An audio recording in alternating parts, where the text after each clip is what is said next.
வணக்கம் நண்பர்களே! மாயாச்சின்னு சீரியல் செம பரபரப்பா போயிட்டு இருக்குன்னே சொல்லலாங்க. பரபரப்பான கட்டத்தில முத்துச்செல்வன் அதிகாரி கரெக்ட்டா வந்து புவனேஸ்வரி வீட்ல வந்து நோண்டி நொங்க எடுத்துறாங்கன்னு சொல்லலாம். நம்ம சாரு வந்து சாக நேரம் கையில ஒரு பிளாஸ்டிக் கவருக்குள்ள தான் வந்து அந்த லெட்டர் ரகுராம் தான் சீனுவும் தான் என் சாவுக்கு காரணம் அப்படின்னு வந்து அந்த வாக்குமூல லெட்டர வந்து வச்சிருந்தாங்க. அப்படி சாவக்கூடியவங்க, தூக்கு போடவங்க, இப்படி எதுக்காக கையில ஒரு பிளாஸ்டிக் கவர்ல கொண்டு வைக்கணும்? அப்படின்னு வந்து அந்த இடத்துல கரெக்ட்டா வந்து கண்டுபிடிக்கிறாங்க. எனக்கு என்னமோ உங்க மேல தான் சந்தேகமா இருக்கு அப்படின்னு வந்து புவனேஸ்வரிய பார்த்து அப்படியே வந்து சொல்லிடுறாங்க. அதில நடுங்கி போறாங்க புவனேஸ்வரி. நீங்க வெளிநாடு எங்கவும் போகக்கூடாது. இந்த ஊர விட்டே இந்த கேஸ் முடியது வர போகக்கூடாது அப்படின்னு ஒரு ஆர்டர போட்டுட்டு போறாங்க.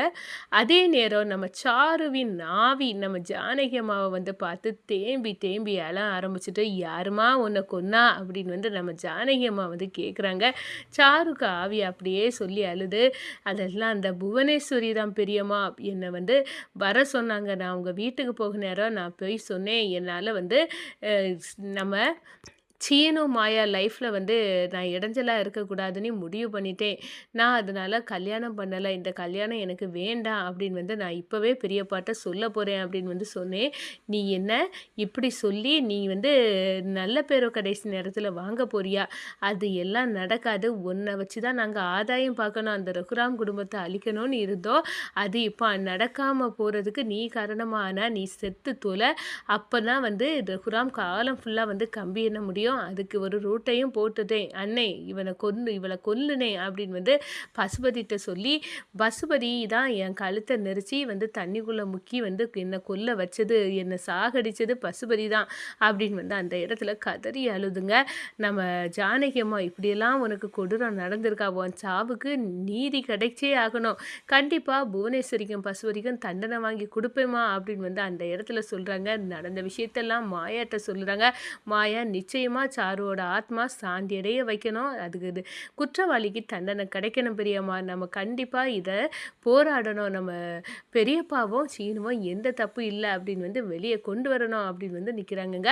அத பத்தி தான் இந்த வீடியோக்குள்ள பார்க்க போறோம். அதுக்கு முன்னாடி சேனலுக்கு லைக் அண்ட் சப்ஸ்கிரைப் பண்ணுங்க ஃப்ரெண்ட்ஸ். பக்கத்துல இருக்க பெல் ஐகானையும் கிளிக் பண்ணுங்க. அப்பதான் நான் போடுற ஒவ்வொரு வீடியோவும் நோட்டிஃபிகேஷனா உங்களுக்கு கிடைக்கும். வாங்க ஃப்ரெண்ட்ஸ் வீடியோக்குள்ள போகலாம். ஃபர்ஸ்ட் எடுத்த உடனே பார்த்தோம்னா, செம அதிரடியான பரபரப்பு கட்டணும்னு சொல்லலாங்க. நம்ம முத்துசெல்வன் ஏஎஸ்பி வந்து நம்ம புவனேஸ்வரி வீட்ல நோண்டி நொங்க எடுக்குறாங்க. புவனேஸ்வரி கிட்ட மாரியா கேள்விய தொடுக்காங்க. எனக்கு என்னமோ இந்த சாவுக்கு நீங்க தான் காரணம்னு நினைக்கிறேன். உங்களுக்கும் ரகுராம் குடும்பத்துக்கும் பெரிய பகை இருந்திருக்கு. அதனால தான் சாருவ போட்டு தள்ளிக்கிட்டு நீங்க ரகுராம் வந்து சாருக்கு சாவு சாரு சாவுக்கு காரணம் ரகுராமன் சீனுவனி சாரு கையில லெட்டர் எழுதி வச்சுட்டு செத்ததா சொன்னீங்களே, அந்த லெட்டர் வந்து பிளாஸ்டிக் கவர்ல போட்டு வச்சிருந்தேன்.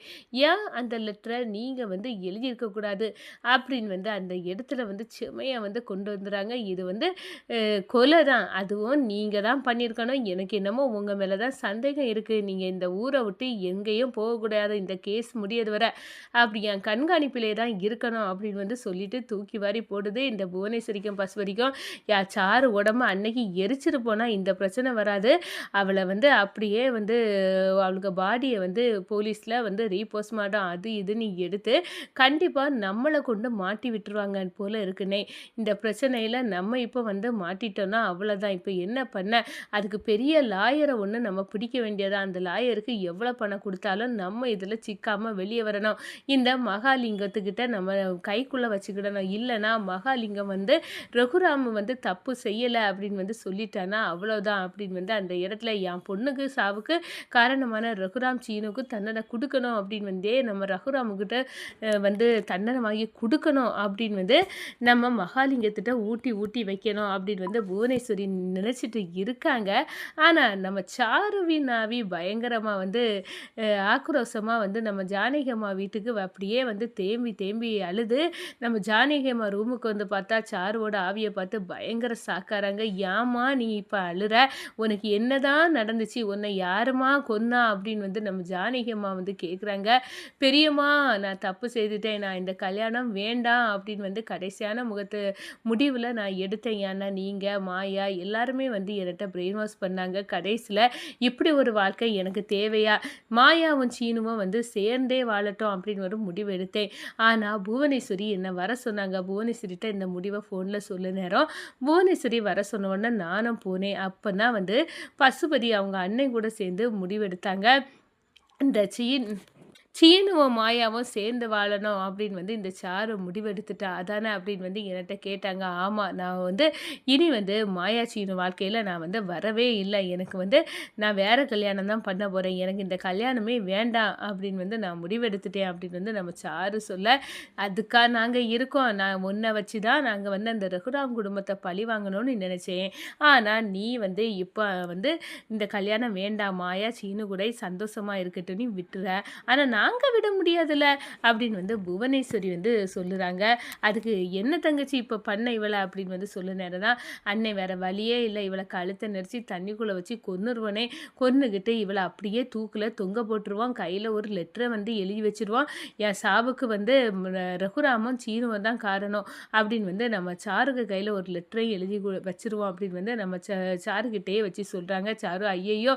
வேண்டாம் என்ன விட்டுருங்க அப்படின்னு வந்து அந்த இடத்துல நல்லா சொல்றாங்க. எங்க அப்பா உங்களுக்காக எவ்வளவோ உதவி பண்ணியிருக்காரு. நீங்க அதெல்லாம் கொஞ்சம் நினைச்சு பார்த்து என்ன விட்டுருங்க அப்படின்னு எல்லாம் சொல்றாங்க. அதெல்லாம் விட முடியாது. நீ வந்து இந்த கல்யாணமும் நான் சீனுவ பண்ண மாட்டா. மாயாவ பழிவாங்க இது ஒரு வாய்ப்பா இருக்கும்னு பார்த்தா, அதுவும் நீ பண்ண மாட்ட. அப்போ உன்ன வச்சு என்ன தாண்டி நாங்க ஆதாயம் பார்க்குது? அதுக்காக போய் தொல. நீ உயிரோடு இருக்கதே செத்து நீ வந்து ரகுராம் குடும்பத்த பழி வாங்கினியன்னா, அதுலயே எங்களுக்கு சந்தோஷம் தான். அதனால செத்து தொல அப்படின்னு வந்து இந்த புவனேஸ்வரி தான் பசுபதியோட சேர்ந்து என்ன துடிக்க துடிக்க தண்ணி தொட்டிக்குள்ள முக்கி என்ன கொன்னாங்க அப்படின்னு வந்து நம்ம சாருவோட ஆவி வந்து தேம்பி தேம்பி அழுது, நிச்சயமா உன் சாவுக்கு நீதி கிடைக்கணும் சாரு. நீ வந்து கவலைப்படாத, நீ அழுவாத. கண்டிப்பா வந்து நீதி கிடைச்சே ஆகும். உன் ஆத்மா சாந்தி அடையணும். அதுக்கு உள்ள வழிய நான் கண்டிப்பா செய்வேன் அப்படின்னு வந்து நம்ம ஜானகி அம்மா வந்து வாக்கு கொடுக்காங்க. அடுத்த நாள் காலையில எழுந்த உடனே நம்ம மாயாட்ட நடந்த விஷயத்தெல்லாம் சொல்றாங்க. சாருவோட ஆத்மா என்கிட்ட வந்து பேசிச்சு. அவ வந்து அப்படியே ஆத்மா சாந்தி அடையாம வந்து இருக்குது. காரணம் வந்து புவனேஸ்வரியும், பசுபதியும் தான் அவ சாவுக்கு காரணம். நம்ம சாரு கடைசி நேரத்துல சீனுவ கல்யாணம் பண்ண வேண்டாம் அப்படின்னு வந்து முடிவ மாத்திருக்கா. அதுக்கப்புறமா வந்து இப்படி ஒண்ணு நடந்திருக்குன்னா வந்து இதுக்கு காரணம் வந்து புவனேஸ்வரி தான். இந்த கல்யாணம் நீ நிப்பாட்டிட்டான்னா கண்டிப்பா வந்து ரகுராம் குடும்பத்துக்கு எந்த ஒரு பாதிப்பும் இல்லாம தான் இருக்கும். ஆனா கண்டிப்பா ஒண்ண வச்சு பகடைக்காயா நாங்க யூஸ் பண்ணா, நீ சாகணும். உன் கையில இந்த லெட்டர் இருக்கணும். ரகுராம் காலம் ஃபுல்லா ஜெயில்ல கிடக்கணும். அப்படின்னு தான் இந்த புவனேஸ்வரியோட திட்டமா இருந்திருக்கு. மாயா கண்டிப்பா விடக்கூடாது. உங்க பெரியப்பாவும், உன் கணவர் சீனுவும் எந்த தப்பும் பண்ணல அப்படின்னு வந்து வெளிய கொண்டு வரணும். அந்த புவனேஸ்வரிக்கும், பசுபதிக்கும் தண்டனை வாங்கி கொடுக்கணும். சாருவின் ஆத்மா வந்து சாந்தி அடையணும். அதுக்கு என்ன வழி உண்டோ அத பண்ணுவோம் மாயா அப்படின்னு வந்து நம்ம ஜானகி அம்மா வந்து சொல்ல, சரி இப்பவே வந்து அதுக்குள்ள ஸ்டெப்ப எடுத்துருவோம் பெரியப்பா இந்த தப்ப செய்யல. அது இந்த ஏசிபி முத்துசெல்வனே வந்து அவருக்கே இப்ப தெரியுது. கண்டிப்பா நம்ம இத ஏதாவது ஒரு க்ளூ கிடைக்கும். வெட்ட வெளிச்சமா ஆக்கணும் பெரியம்மா. தோல உரிக்கணும் புவனேஸ்வரிக்கு அப்படின்னு வந்து அந்த இடத்துல களம் இறங்குறாங்க நம்ம மாயாவும், ஜானகியும்.